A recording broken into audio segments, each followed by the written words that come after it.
वीरेंद्र मलिक जी, लगातार कई दिनों से भी कोची साहिबान जो इस सफल आयोजन के लिए अपनी मेहनत कर रहे हैं, 2 दिन से लगातार हम सभी कोची साहिबानों का हृदय की गहराइयों से धन्यवाद करते हैं, क्योंकि आपने ये आयोजन कहीं भी हो बहुत ही बढ़िया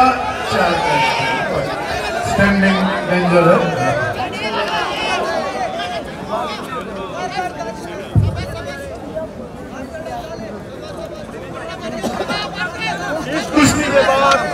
इस कुश्ती के बाद आखिरी 125 किलो की कुश्ती होगी।